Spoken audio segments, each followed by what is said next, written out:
السلام علیکم دوستو، ایک ایسی نیک پارسا خاتون جو قیامت تک پاک دامنی کی مثال بن گئی، وہ خاتون جسے اللہ نے زمانے کی تمام عورتوں پر برتری عطا فرمائی، وہ خاتون کون تھی؟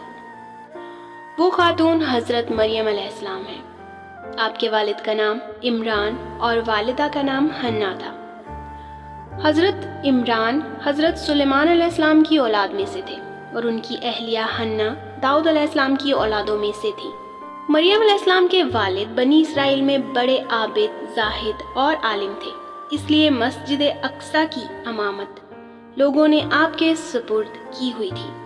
حضرت حنا کی ہاں اولاد نہ تھی۔ ایک روز حضرت حنا نے ایک درخت کے سائے میں ایک چڑیا دیکھی جو اپنے بچے کو پیار کر رہی تھی اور اسے دانا کھلا رہی تھی۔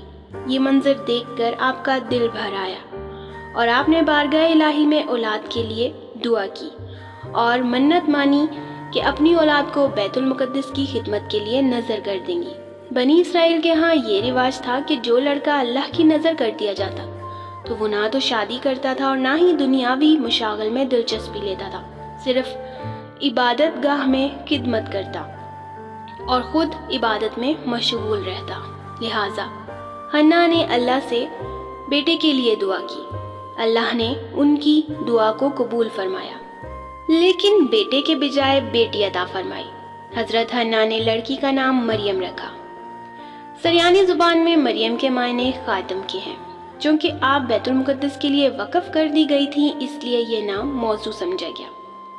حضرت مریم کی ولادت سے قبل ہی آپ کے والد وفات پا گئے تھے، اس لیے حنا نے ولادت کے بعد آپ کو ایک کپڑے میں لپیٹ کر بیت المقدس کے علماء کے سامنے پیش کر دیا تاکہ وہ انہیں اپنی کفالت میں لے لیں۔ جب حضرت مریم علیہ السلام بیت المقدس میں لائی گئی تو مجاوروں کے درمیان اختلاف پیدا ہو گیا۔ ہر کوئی خود کو آپ کا زیادہ حقدار سمجھ رہا تھا۔ پھر یہ فیصلہ ہوا کہ مجاورین میں وہ قلم جس سے وہ توریت لکھتے ہیں پانی میں چھوڑ دیں۔ جس کا قلم پانی کے بہاؤ میں بہنے کے بجائے الٹا بہے گا وہی مریم کی کفالت کا حقدار ہوگا۔ اس مقابلے میں حضرت زکریا علیہ السلام بھی شامل تھے۔ ان کے قلم کو اللہ نے پانی میں الٹے بہاؤ کی طرف بہا دیا اور وہ ان کی پرورش کے حقدار ہو گئے۔ اس طرح اللہ تعالیٰ کی منشا کے مطابق حضرت مریم علیہ السلام کو حضرت زکریا علیہ السلام کی کفالت میں دے دیا گیا۔ حضرت زکریا علیہ السلام کی بیوی حضرت مریم علیہ السلام کی خالہ لگتی تھی، لہٰذا ان سے بڑھ کر ان کی بہتر پرورش اور کوئی نہ کر سکتا تھا۔ حضرت مریم علیہ السلام دوسرے بچوں کی نسبت بڑی تیزی کے ساتھ بڑھتی رہی۔ جب آپ حضرت زکریا علیہ السلام اور اپنی خالہ کے گھر پرورش پا کر کچھ بڑی ہوئیں تو بیت المقدس میں آپ کے لیے ایک کمرہ مخصوص کر دیا گیا۔ یہاں زکریا علیہ السلام کے علاوہ اور کوئی نہیں جا سکتا تھا۔ مریم علیہ السلام دن رات اللہ کی عبادت میں مشغول رہتی۔ جب حضرت زکریا علیہ السلام آپ کے پاس آتے تو حیران ہوتے، کیونکہ حضرت مریم علیہ السلام کے پاس بے موسمی پھل موجود ہوتے تھے۔ گرمیوں کے موسم میں سردیوں کے پھل اور سردیوں کے موسم میں گرمیوں کے پھل آپ کے کمرے میں رکھے ہوتے۔ جب حضرت زکریا علیہ السلام حضرت مریم علیہ السلام سے پوچھتے کہ یہ پھل کہاں سے آئے ہیں، انہیں کون دے کر جاتا ہے، تو حضرت مریم علیہ السلام جواب دیتی کہ یہ اللہ تعالیٰ کے پاس سے آتے ہیں۔ اللہ تعالیٰ نے حضرت مریم علیہ السلام کو پسندیدہ اور مومنہ بندی میں شمار کیا تھا، جیسا کہ سورہ آل عمران میں ارشاد ہوا، اور جب فرشتوں نے کہا اے مریم، بے شک اللہ نے چن لیا ہے تمہیں اور خوب پاک کر دیا ہے اور پسند کیا ہے تمہیں سارے جہاں کی عورتوں سے، اے مریم خلوص دل سے عبادت کرتی رہو اپنے رب کی اور سجدہ اور رکوع کرنے والوں کے ساتھ۔ بی بی مریم جس مقصد کے لیے چنی گئی تھی وہ ابھی باقی تھا۔ مریم علیہ السلام دن رات اللہ رب العزت کی عبادت اور ریاضت میں مشغول رہتی تھی، یہاں تک کہ بنی اسرائیل میں یہ مشہور ہو گیا کہ بی بی مریم نہایت ہی عبادت گزار اور پاکیزہ خاتون ہے اور لوگ آپ کی بہت عزت اور احترام کرنے لگے۔ پھر وہ وقت آیا جب حضرت جبرائیل علیہ السلام حضرت مریم علیہ السلام کے پاس تشریف لائے۔ بی بی مریم ایک غیر مرد کو اپنے حجرے میں دیکھ کر پریشان ہو گئی۔ حضرت جبرائیل علیہ السلام آپ کے پاس ایک حسین و نوجوان کی شکل میں تشریف لائے تھے۔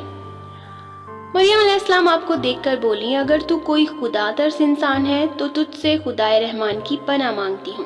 حضرت جبرائیل علیہ السلام آپ کو تسلی دیتے ہوئے اور پیغام الہی سے باخبر کرتے ہوئے فرمانے لگے، میں تو تیرے رب کا فرض داتا ہوں اور میں اس لیے بھیجا گیا ہوں تاکہ تجھے ایک پاکیزہ لڑکے کی بشارت دوں۔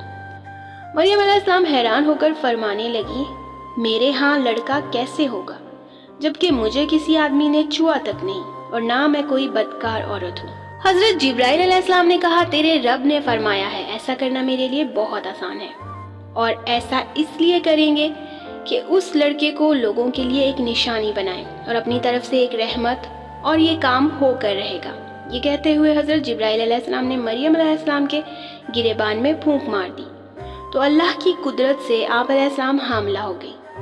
جب حمل کے آثار ظاہر ہونا شروع ہوئے تو حضرت مریم علیہ السلام نے بنی اسرائیل کی طرف سے تہمت لگنے کے خوف سے تنہائی اختیار کر لی۔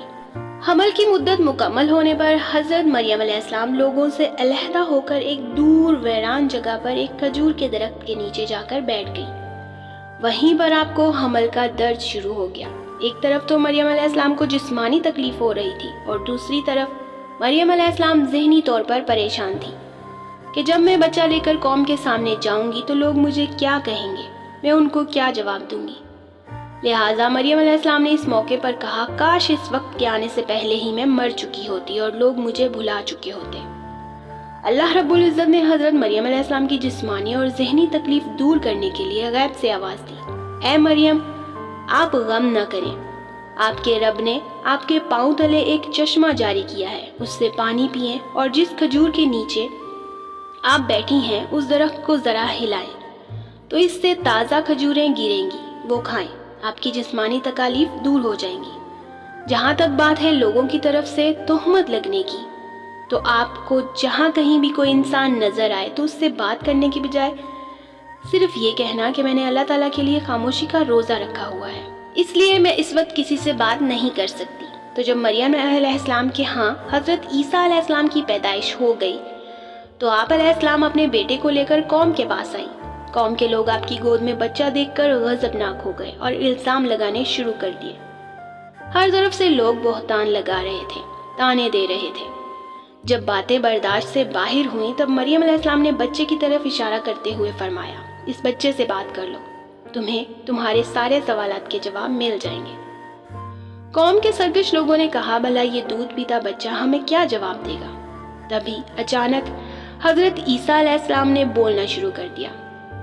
بچے نے کہا، بے شک میں اللہ کا بندہ ہوں، مجھے اس نے کتاب دی ہے اور مجھے اس نے نبی بنایا ہے اور مجھے بابرکت بنایا ہے، اور جب تک میں زندہ ہوں اس نے مجھے نماز پڑھنے اور زکوٰۃ ادا کرنے کا حکم دیا ہے، اور مجھے اپنی ماں کا خدمت گزار بنایا ہے، اور مجھے سرکش اور بدبخت نہیں بنایا، اور مجھ پر سلامتی ہے جس دن میں پیدا ہوا اور جس دن میں فوت ہوں گا اور جس دن میں دوبارہ زندہ کر کے اٹھایا جاؤں گا۔ قوم بچے کو بولتا دیکھ کر دنگ رہ گئی اور ان کو ان کی باتوں کا جواب بھی مل گیا۔ اس کے بعد حضرت مریم علیہ السلام حضرت عیسیٰ علیہ السلام کو لے کر مصر چلی گئی۔ جب حضرت عیسیٰ علیہ السلام کی عمر 13 سال ہوئی تو بیت المقدس واپس آ گئی۔ روایتوں میں ہے کہ حضرت مریم علیہ السلام کی تاریخ وفات 35 عیسوی اور آپ کی عمر 51 سال لکھی گئی ہے۔